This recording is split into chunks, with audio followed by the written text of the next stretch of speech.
Você ligou pra gente aí, sua assessora tava aqui, os caras queriam vir aqui, vão estar na porta, querem saber o que tá rolando. Podemos falar desse consignado privado que eu acabei de saber aqui? O que é isso? Cara, é um projeto bem legal, bem complexo do ponto de vista tecnológico e tal. Mas é o seguinte, você lembra do aposentado? O aposentado recebe lá do INSS, né, a sua aposentadoria.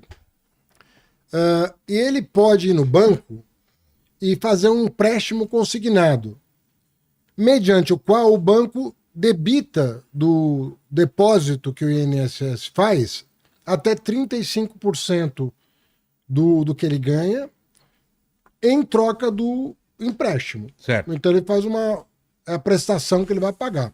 Não precisa ser de 35%, pode ser de 5%, pode ser de 10%, mas ele faz um empréstimo. Como é garantido o pagamento, né, o INSS ele sabe que vai pagar todo mês para ele, o aposentado, o banco joga a taxa de juro lá para baixo. Porque ele sabe que vai receber. Mas é igual de banco para banco ou tem uma competição entre eles? Tem aí? uma pequena competição entre eles, porque tem um teto que o próprio Ministério da Previdência estabelece. Né? E também tem o consignado do servidor público. Por que o servidor público tem o consignado? Já tinha. Tá.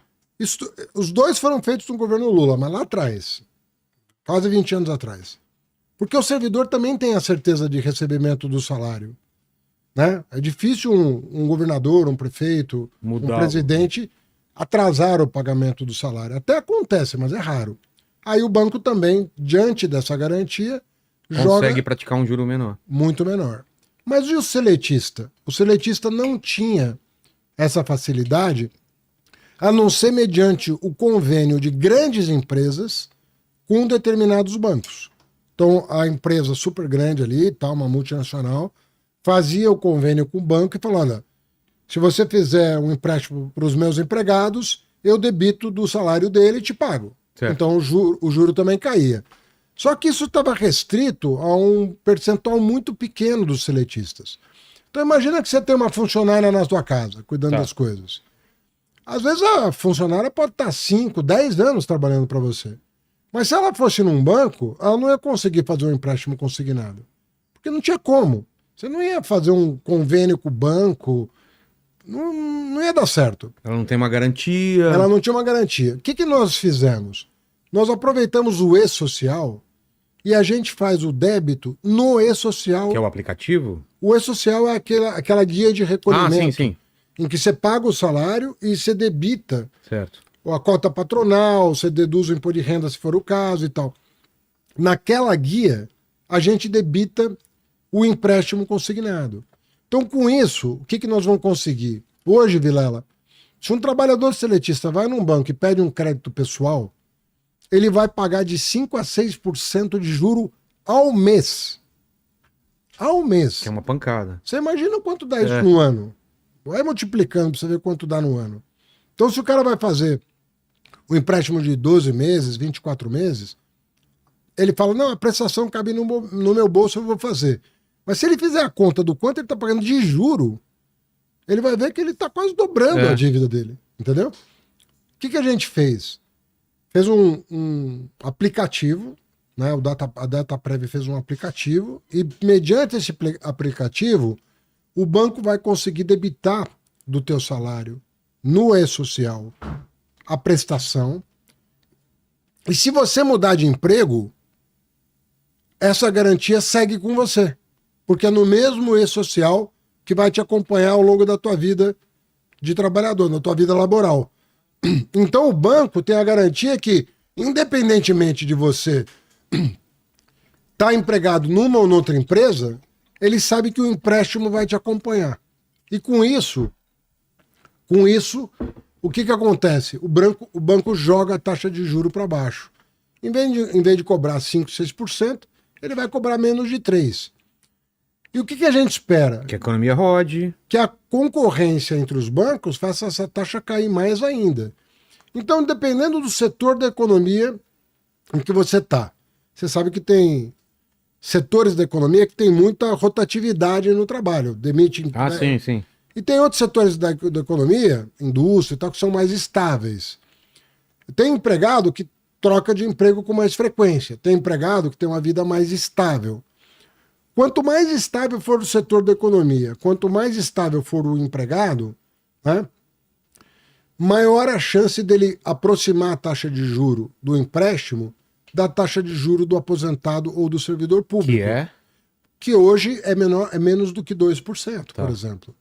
Então você imagina se a gente for promovendo um maior conhecimento por parte do sistema financeiro da vida do trabalhador, ele olhando o histórico da pessoa, ele vai falar, pô, esse cara tem toda a condição de pagar esse empréstimo. Não tem por que eu cobrar 5% dele. Não tem por que eu cobrar 6% ao mês. Eu tenho confiança no histórico dele, vou jogar essa taxa lá para baixo. Então chama consignado privado porque é para os trabalhadores seletistas. E não precisa do convênio da empresa com o banco. É você que está dando a garantia da tua folha para o banco. Então você contorna um problema grave, que era essa coisa do empregador ter que ter um convênio. Agora não. O empregador não precisa ter o convênio. O empregado que tem uma vida, né, formal de trabalho, um vínculo formal de trabalho, pode bater na porta de vários bancos, porque a plataforma te abre os bancos todos que estão oferecendo, e aí você pode fazer um empréstimo consignado. Lá atrás, para o servidor público, para o aposentado, foi uma das coisas que mais fez a economia bombar. Isso foi quando? Que ano? Foi no primeiro mandato do presidente Lula. Primeiro mandato. Tá. Entre 2003 e 2006, portanto, né? O primeiro mandato Que dele. foi interrompido Eu quando? acho que foi em 2004, nunca foi interrompido. Ah, não? Então...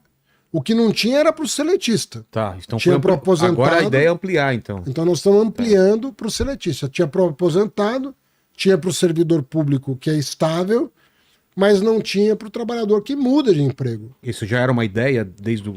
Era uma ideia, mas era um desafio tecnológico, não tinha muita concorrência entre os bancos. A dificuldade, o que era? Era a parte Era de desenho e de tecnologia. As duas coisas. Não se tinha um desenho claro de como fazer e não se tinha... Mas essa é a minha dúvida, ministro, porque a gente daqui, ainda mais o cidadão comum, e eu me coloco como esse, a gente não entende muito de economia, como funciona o teu trabalho, como funciona a economia e banco e tudo mais. Eu vou tentar aqui que a gente faça de uma linguagem mais fácil possível para o pessoal entender, porque arcabouço fiscal... então, é uma coisa muito complicada, né? Eu queria saber primeiro, qual que é o teu trabalho, qual é a sua responsabilidade e o que não é. Por que ministro da Fazenda e não ministro da Economia? Vamos tentar deixar muito claro qual é o teu trabalho, qual é a responsabilidade, pelo que o pessoal pode xingar e pelo que o pessoal pode te parabenizar. Olha, é muito difícil separar o ministro da Fazenda de todo o resto, porque, num certo sentido... É um time, é como se fosse um time. Mas, de certa maneira, o ministro da Fazenda acaba se envolvendo um pouco com tudo. Ele acaba opinando. Se tem um projeto do Ministério do Trabalho, de Minas e Energia, do Meio Ambiente, o ministro da Fazenda acaba opinando. Entendi. Então é muito difícil você descolar o ministro da Fazenda do governo. Né? O ministro da Economia, que nós só tivemos um, que foi o Paulo Guedes, ele congregou vários ministérios debaixo dele. Não tinha Ministério do Trabalho, não tinha Ministério da Previdência, não tinha Ministério do Planejamento, não tinha Ministério do Desenvolvimento, era tudo ele. Ficava tudo concentrado nele. Nós adotamos o modelo anterior, que você tem o ministro do Desenvolvimento, que toca a pasta do desenvolvimento, do planejamento, que toca o orçamento. O que a Fazenda faz? A Fazenda tem 3 órgãos muito importantes, né, dentro dela. Tem a Receita Federal, que é responsável pela arrecadação de impostos e pela política tributária. Então, quando você ouve falar reforma tributária, né, que foi feita ao longo desses 2 anos, a maior da nossa história, que entra em vigor em 2027, que é a reforma sobre o consumo, o imposto pago sobre o que você consome, né? Essa reforma já está terminada. Ela entra em vigor em 2027, porque o Congresso entendeu que tem que ter um período de adaptação para governadores, prefeitos se adaptarem. Ela mexe A gente substitui 5 impostos por 1. Que é uma ideia antiga já, né? É uma ideia de 40 anos que ninguém botou em prática. Todo mundo falava isso, falava e... Eu, quando anunciei que nós íamos realizar a reforma tributária antes da posse, todo mundo falou, mais um que tá falando. Prometendo, eu lembro isso. E ela já é uma realidade. E por que a dificuldade ou era falta de vontade política mesmo? Olha, ela é tecnicamente muito complexa, porque você está fazendo uma revolução tributária no Brasil. E a outra coisa é que você congregar as forças políticas para aprovar uma emenda constitucional, mexendo com todos os setores e com o pacto federativo, simultaneamente. Você está mexendo com indústria, comércio, serviços, agricultura, cada estado, governadores, prefeitos. Você mexer com tudo ao mesmo tempo, as pessoas achavam que era impossível e não conseguiam fazer. Inclusive tinha gente que dizia, não, vamos fatiar a reforma. Eu falei, se fatiar não sai. Fatiar seria o quê? Fazer uma parte do que nós fizemos. Então eu falei, cara, se fizer fatiado não vai sair. E não vai ficar bom. Vamos mudar de uma vez por todas, vamos modernizar o Brasil, que eu acho que vai ser o melhor caminho. Agora nós mandamos o imposto de renda, a reforma da renda. Para isentar quem ganha. Vamos falar sobre disso. Até 5 mil reais. Que era uma promessa do Bolsonaro, que ele não cumpriu. Ele prometeu? Prometeu e não cumpriu. E aí o Lula prometeu, ganhou a eleição e mandou. E era uma coisa que estavam cobrando vocês também, né? Fala, quando estavam cobrando. E agora foi hoje para o Congresso? Foi semana passada. Foi semana passada. Depende deles. Foi terça-feira. Nem sei. Quando eu não tenho. Terça-feira. Foi terça-feira. Eu já achei que eu já passou. Hoje é sexta, eu também estou perdido. 3 dias. Nós entregamos na mão do presidente da Câmara, o deputado Hugo Mota, o projeto de lei, a mensagem. Mas vai ser difícil alguém vai pronunciar passar. Contra isso. Não, vai passar. Que é uma medida que todo mundo. O problema não é da medida em si, porque tanto é que todo mundo prometeu. O presidente Lula está cumprindo. O antecessor dele prometeu e não mandou. Por quê? A dificuldade é fazer quem não paga pagar para compensar. Que é a contrapartida. É aí que pega. Aí nós pegamos as pessoas que ganham mais de 1 milhão por ano. Tá. Né? Começa com 600 mil, muito gradualmente, mas pega mesmo quem pega 1 milhão por ano e não paga sequer 10% de imposto de renda. Por quê? Qual era o pulo? Por causa das isenções fiscais que não cobravam dessas pessoas. Gente que joga o dinheiro lá para fora. Não, quem joga para fora nós já conseguimos cobrar. O chamado paraíso fiscal. Isso. Chamado offshore, né? Isso já cobrava. Não, nunca cobrou. Então. É esse governo que começou a cobrar, mas já está em vigor. Tá. Esse não precisa passar, porque já passou. Já passou no Congresso. Depois eu quero entender isso. O que precisa passar pelo Congresso, como funciona todo esse trâmite. Tudo, né? Então precisa passar pelo falar Congresso. Depois disso. Quando você vai cobrar uma coisa que não está prevista na legislação, você precisa aprovar uma lei. Entendi. Às vezes precisa aprovar uma emenda constitucional. Às vezes é uma lei quando a Constituição já prevê o tributo. Às vezes é a própria Constituição quando ela não prevê o tributo. Por exemplo, no governo passado, queriam cobrar o imposto sobre o PIX. Precisaria de emenda constitucional. Isso pouca gente fala. É verdade isso mesmo? Se falava em cobrar já o imposto do PIX? Não, isso tem declaração do ministro do Bolsonaro nas TVs. Tá. Se você for no YouTube e mas pegar... Aqui entre nós, ninguém tá assistindo, só a gente aqui. Não tem esse perigo, a gente não vai fazer isso nesse governo. Não vai taxar nunca o PIX. Seja claro. Não, isso aí foi um truque do Nicolas. O que o Nicolas fez? Ele foi entrevistado aqui. Sim. Ele foi esperto. Como tem essa pecha de que o Bolsonaro queria taxar o PIX, e não é uma fake news, porque tem declaração do ministro. Acha aí pra nós, vê se acha... Pode achar. Coloca aqui põe na tela! Ou então manda pra ele. E assim, era uma ideia que ele tinha. Olha... A minha reforma tributária substituiu os impostos de hoje por um imposto sobre o PIX. Que a gente teve lá no passado o CPMF, né? Que era uma nova edição da CPMF. Mas era que sobre judia muito, né? Judia muito. Era um imposto sobre transações financeiras. Aliás, não pegava só o PIX. Não, pegava tudo. Qualquer transação. E a dele está falando? A do Guedes também. Era também. Pegava o PIX, mas pegava as transações financeiras. O TED, pagamento de boleto, pegava tudo. Inclusive, o secretário da Receita Federal no governo Bolsonaro era um cara chamado Marcos Sintra. E o Marcos Sintra defendeu a vida inteira. Os caras falando aqui, por enquanto não, Vilela, não dá ideia. Não tô dando ideia, só tô perguntando. Cara, não tá no plano de governo do Lula. No plano de governo do Lula tinha 2 reformas previstas. Uma delas é que foi feita a introdução no Brasil do IVA, Imposto de Valor Agregado, que substitui ICSS, ICMS, substitui PIS/COFINS, substitui IPI. Então, essa era uma das propostas que estava no plano de governo. Introduzir um imposto em substituição a 5 impostos. Ok, Não passou. sei se atrapalha a linha de raciocínio, mas isso é para facilitar o andamento da economia, porque quando tem muito imposto, é mais gente... Não. O Primeiro assim, de uma forma simples, por que é melhor ter um imposto e não você ter ter um imposto transparente, não cumulativo, ou seja, você não paga imposto sobre imposto. Tá. O ISS, por exemplo, você paga imposto... É isso, o ministro? Paulo Guedes, depois da eleição, voltaremos a falar sobre o novo imposto. É isso aí. A intenção é taxar apenas quem usa meios de transações digitais, que inclui Isso. sistema instantâneo de pagamentos, o Pix, e as taxas deverão ser de zero. Não, tá. Tá aí, quer dizer, tá no...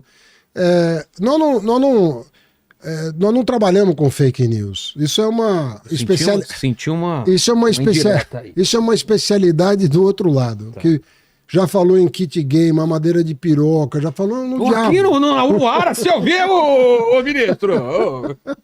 Mas eu não quero perder a linha do raciocínio. Então, por que um imposto é melhor do que vários? Por quê? Primeiro, assim, que você tem uma legislação nacional. Não vai ter uma legislação do município, uma do estado. Você tem uma legislação no país. Então, não importa onde a empresa se instale, ela sabe qual é a legislação, ela sabe qual é a regra. Tá. 1. 2. Os impostos, o bom imposto é aquele que não é cumulativo. Ou seja, você não paga... Um incide em cima do outro, é isso? É isso, você não pode pagar imposto sobre imposto.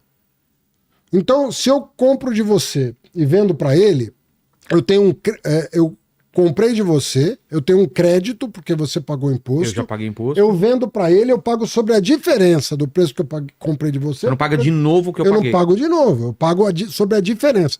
Por isso que chama imposto sobre valor agregado. Tá. É o valor a mais. Eu só pago o imposto sobre valor a mais. Você pegar o ISS, não é assim. Você emite uma nota de serviço, o teu fornecedor, para quem você forneceu, emite outra nota de serviço, que emite outra nota de serviço. Quando você foi ver, 5 pessoas pagaram o ISS sobre o mesmo serviço que foi sendo prestado e agregado. Só que em vez de pagar sobre o valor agregado, você paga sobre o todo. Então, é uma loucura. Então, você vai ter uma legislação, vai ser sobre valor agregado, só sobre o que você agregou. Terceiro lugar, o investimento não é tributado. Em quarto lugar, a exportação não é tributada. Em quinto lugar, você pode devolver o imposto para quem está, por exemplo, no Bolsa Família. Para quem assim? Como você faz? pode, porque como vai estar o CPF na nota, eu vou devolver para... Se a pessoa falar, bota meu CPF aí que eu estou em programa social, eu faço um cashback para ela. Entendi. Eu posso devolver o imposto. Se for um produto essencial, eu posso reconhecer que aquele CPF é de um programa social, de uma família abaixo da linha de pobreza. Comida para comer E eu falo, eu não vou cobrar de você, eu vou te devolver. Instantaneamente, eu reconheço o CPF e devolvo o crédito na conta dela. Entendi. Então ela não tem nem delay para receber. Ela recebe no ato. Eu nem incorporo isso no Tesouro Nacional. Eu já mando para a conta dela direta só pelo reconhecimento de que ela é uma beneficiária do programa social.